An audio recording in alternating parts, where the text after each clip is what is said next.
Bom dia. Estamos iniciando o nosso próximo estudo e nesta manhã nós estaremos falando sobre os sinais da volta de Jesus. Vamos saber o que a Bíblia tem nos dito sobre esses sinais, tudo está acontecendo, tem a ver realmente com a volta de Jesus ou se realmente são alguns mitos. A Bíblia vai nos dizer hoje. Antes de iniciar o nosso próximo estudo, nós vamos fazer uma oração. Eu convido você para se curvar onde é que você esteja, para assim podermos falarmos com o nosso Deus. Amém? Senhor nosso Deus, Senhor nosso Pai amado, estamos iniciando um novo estudo aqui para poder saber se realmente tudo está acontecendo, são sinais da Tua vinda e vamos confirmar na Tua palavra, pois cremos que o Espírito Santo vai nos dizer nesta manhã. Suplicamos por Jesus Cristo, que vive e reina para sempre. Amém. Então, aqui nós temos o nosso caderno ilustrativo que vai estar nos ajudando novamente a poder continuar os estudos. Nós vamos estar focando esses sinais em 4 pontos interessantes. O primeiro ponto, nós vamos estar focando no mundo social. Eu gostaria que vocês abrissem a tua palavra, a Bíblia Sagrada, no livro de 2 Timóteo 3, do verso 1 ao verso 4. No mundo social, vamos ver esses sinais que Timóteo diz no meio social sobre os sinais da volta de Jesus. 2 Timóteo 3, do verso 1 ao verso 4. Olha o que Paulo nos diz.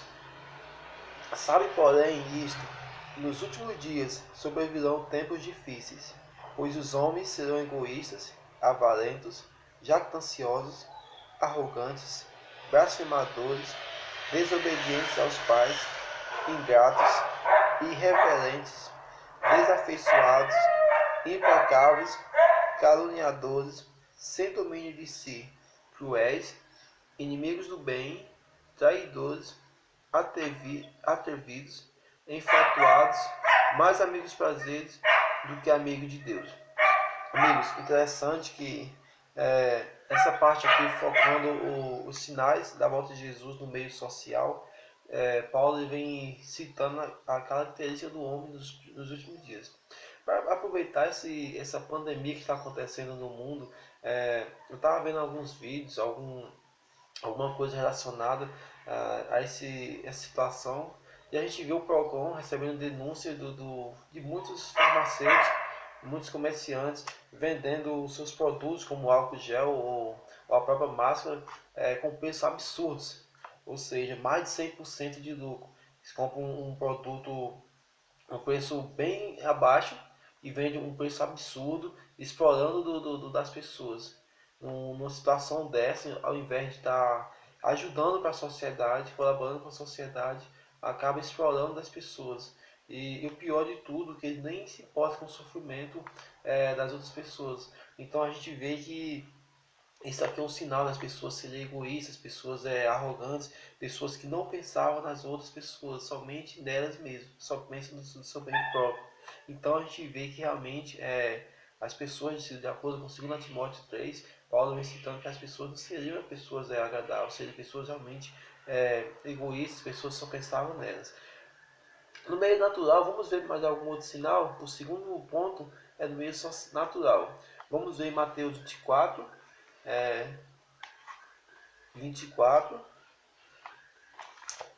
Mateus 24, verso 7 e verso 29. No meio natural, que sinais Jesus tinha profetizado a respeito? Olha o que ele diz: porquanto se levantará nação contra nação, reino contra reino, e haverá fomes e terremotos em vários lugares. Verso 29, Jesus completa dizendo: logo em seguida a tribulação daqueles dias, o sol escurecerá, a lua não dará sua claridade, as estrelas cairão do firmamento e os poderes do céu serão abalados. Ou seja, Jesus tinha profetizado muitos sinais no mundo natural, e a gente vê esses sinais acontecendo em nossos dias, nação contra nação, reino contra reino.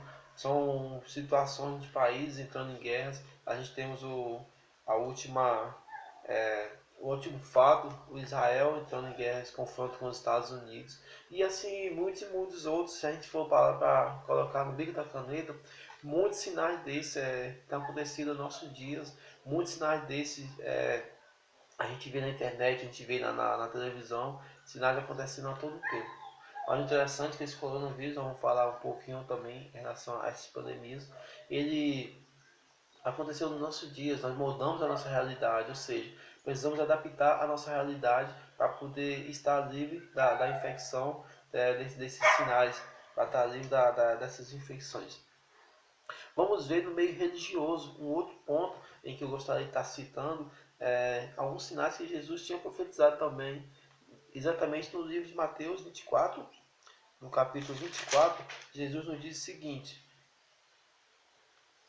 porque surgirão falsos cristos e falsos profetas, operando grandes sinais e prodígios, para enganar, se possível, os próprios eleitos. Então, amigo, Jesus tinha profetizado também que surgiriam falsos cristos, falsos profetas, para enganar, se possível, os próprios eleitos.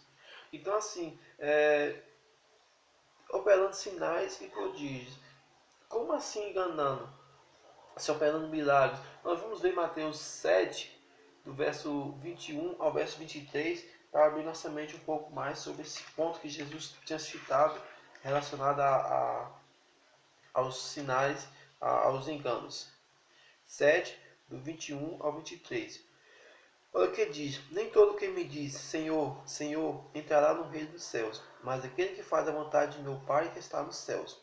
Muitos naquele dia hão de dizer-me: Senhor, Senhor, porventura não temos nós profetizado em teu nome? Em teu nome não expelimos demônios? Em teu nome não fizemos muitos milagres? Então lhes direi explicitamente: nunca vos conheci. Apartai-vos de mim, os que praticai a iniquidade. Nossa, amigo, isso é interessante saber que até no meio religioso, pessoas que usam a palavra de Deus para poder distorcer a sua palavra, para poder tirar pessoas do caminho. E o que eles ganham com isso? Dinheiro. Eles ganham isso, questão do financeiramente.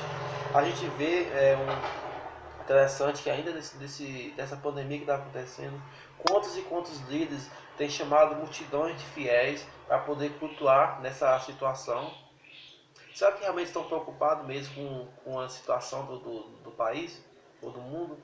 Não, simplesmente porque sem culto não tem dízimo, sem culto não tem dinheiro. Então eles chamam as pessoas para ir para a igreja para poder passar o coador, para poder passar a cestinha, para poder arrecadar dinheiro. Então, assim, infelizmente, nesse dia, Jesus tinha falado que ia surgir muitas pessoas usando a palavra dele, usando a própria Bíblia para poder enganar, se possível, os próprios eleitos. O interessante é que Jesus fala: nem todo que me diz Senhor, Senhor entrará no reino dos céus, mas aquele que faz a vontade do meu Pai que está nos céus. Obediência. Aquele que faz a vontade do meu Pai, aquele que obedece. Quantas pessoas têm dito que os mandamentos não servem mais? Quantas pessoas têm dito que não é necessário obedecer? Porque se você realmente adora a Deus de coração, é o que importa. Irmãos, não se engane. Jesus fala, tem que fazer a vontade do meu Pai, tem que fazer a vontade de Jesus, porque crer, até os demônios creem, só que eles não obedecem. Então, toma muito cuidado com esses falsos líderes que estão aí saindo para o mundo afora, esses líderes aí que estão usando a palavra de Deus para poder pregar sobre cura, sobre milagres. Interessante que eles pregam tanto sobre cura, sobre milagres. E por que não cura do coronavírus? Por que não cura as pessoas que realmente estão com a cura e realmente a gente vê que a pessoa está enferma, que a pessoa está necessitando de algo? Então a gente vê que isso realmente é uma farsa para poder enganar as pessoas e para poder arrecadar dinheiro, simplesmente para poder enriquecer as suas contas bancárias. Então não se engane. Mas aí você me pergunta: e agora? O que eu devo fazer? Como saber se realmente essas pessoas elas estão sendo enviadas por Deus ou se realmente são falsos profetas? Como saber? Como definir um profeta verdadeiro ou um profeta falso?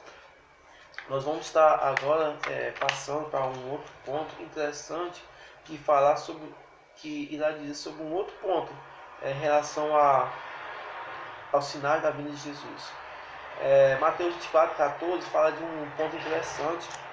Jesus ele cita a pregação do Evangelho em todo o mundo. Então vamos lá, Mateus 24:14, nos diz assim: e será pregado esse Evangelho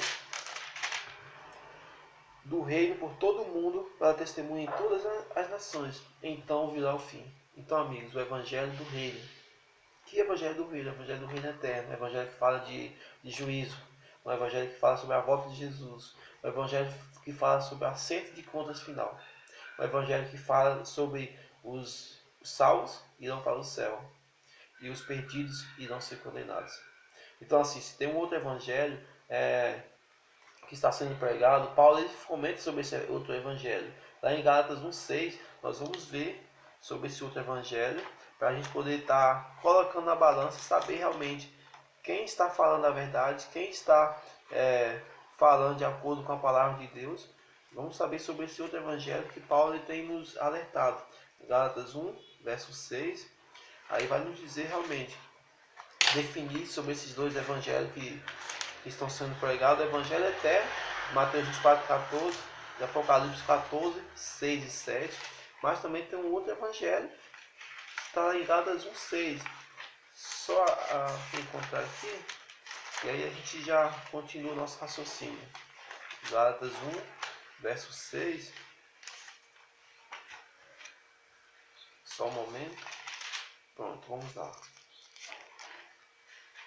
Nos diz assim: admira-me que estejais passando tão depressa daquele que vos chamou na graça de Cristo para outro evangelho. Ou seja, o evangelho que não fala da graça de Cristo, da salvação de Jesus, o evangelho que não coloca Jesus como centro da salvação. Esse evangelho seja anátema, não dê crédito. Aquele evangelho que só fala de prosperidade, aquele evangelho que só fala de coisas terrenas, não é divino. Porque de Deus é aquele evangelho que fala de Jesus Cristo, centro da nossa salvação. Então tome cuidado.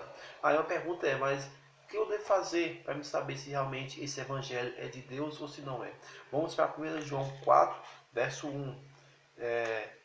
A palavra vai nos dizer o que nós devemos fazer para saber que evangelho realmente é o verdadeiro. 1 João 4:1. Amados, não deis crédito a qualquer espírito, antes provai os espíritos se procede de Deus, porque muitos falsos profetas têm saído pelo mundo afora. Então, amigo, nós devemos provar para saber se realmente esse evangelho é de Deus ou se não é. Então, assim, não deis crédito a qualquer espírito, provai os espíritos se procede de Deus, porque muitos falsos profetas têm saído pelo mundo afora. Então, Jesus lá, há 2000 anos atrás, pouco mais de 2000 anos, ele tinha profetizado que existiam muitos falsos profetas, muitos falsos cristos, muitos falsos líderes, saindo enganando para enganar, se possível, os próprios eleitos. E aqui, nos nossos dias, nós estamos vendo pessoas pegam um álcool gel, pequenininho assim, vem por R$ 500, por R$ 300, e afirmando que é álcool gel ungido. Irmãos, cuidado com esses falsos líderes, cuidado com essas falsas doutrinas, porque isso não provém de Deus. Isso é simplesmente coloca um adesivo, com o slogan da igreja, uma mensagem bíblica, um verso bíblico distorcido, e aí fala que é ungido, e aí arranca de um álcool gel de pouco mais de 5, 6 reais, a pessoa vende por 500. Eu falo isso porque, isso aqui eu comprei por R$ 4,40, menos de 5 reais, que dá aqui mais ou menos 500 gramas de álcool gel, foi comprado. Aí a pessoa pega, coloca um slogan aqui, coloca por R$ 500 e fala que é ungido. Cuidado com esses falsos profetas. Além de você estar perdendo seu dinheiro, está sendo enganado, passando dinheiro para pessoas que não querem estar nem para você, você também vai estar sendo encaminhado, perdendo a sua salvação, sendo direcionado a um abismo. Porque as pessoas não são usadas por Deus, não são inspiradas por Deus, então devemos tomar muito cuidado. Então, de acordo com 1 João 4:1, nós devemos provar se realmente esse evangelho, se realmente essa mensagem é divina ou se ele fala por si só. Então, por que Deus manda provar os ensinos? Vamos para Mateus 7, verso 15 e verso 2. Mateus 7,15. Porque Deus manda provar os ensinos dos profetas. Mateus 7, verso 15. Acautelai-vos dos falsos profetas que se vos apresentam disfarçados em ovelhas, mas por dentro são lobos roubadores. Então, por quê? Porque eles parecem ser ovelhas, parecem realmente ser da vontade de Deus, parecem ser líder de Deus, disfarçados de ovelhas, mas por dentro são lobos roubadores. Então, como a gente não sabe definir, quando olhamos a pessoa, o jeito que ela fala, nós vamos ler na palavra. Porque aquele que prega contra a palavra não tem como ser de Deus. Então a palavra de Deus é o nosso guia. Se a pessoa prega fora dela, ele não é enviado de Deus. Aqui tem um outro verso em 2 Pedro 3,16, que vai nos dizer por que Deus manda provar os profetas. Nos diz o seguinte: ao falar acerca desses assuntos, como de fato costuma fazer em todas as suas epístolas, nas quais há certas coisas difíceis de entender, que os ignorantes e instáveis deturpam, como também deturpam as demais escrituras, para a própria destruição deles. Porque assim, existem muitas passagens na Bíblia que realmente são difíceis de entender. E os instáveis e ignorantes, essas pessoas, elas deturpam a palavra de Deus para a própria destruição deles. Então assim, eles distorcem a palavra de Deus. Então, por que Deus manda provar? Porque as pessoas, porque tem muitas passagens difíceis da gente entender, mas as pessoas, em vez de esclarecer a luz da palavra de Deus, usado pelo Espírito Santo, eles deturpam para a própria destruição deles e encaminhando outras pessoas também. É aquela história que Jesus diz: é um cego sendo guiado por outro cego, e ambos cairão no abismo. Então, cuidado com esses falsos líderes, cuidado com esses falsos profetas, porque Jesus ele tinha profetizado isso há muito tempo atrás, há pouco mais de 2000 anos, e hoje nós vemos nos nossos dias. Então, tome cuidado. Esses foram os sinais da volta de Jesus que nós estudamos. E no próximo estudo nós vamos falar sobre a volta de Jesus. Sabemos que são um estudo muito apreciado, como todos são, estudos muito interessantes. E isso aí, que Deus possa estar te abençoando. Amigo, vamos fazer uma oração para finalizar o nosso estudo? Senhor Deus e Pai, te agradecemos por mais um estudo sobre os sinais da tua vida. Sabemos que tem muitos falsos líderes, falsos profetas saindo pelo mundo afora.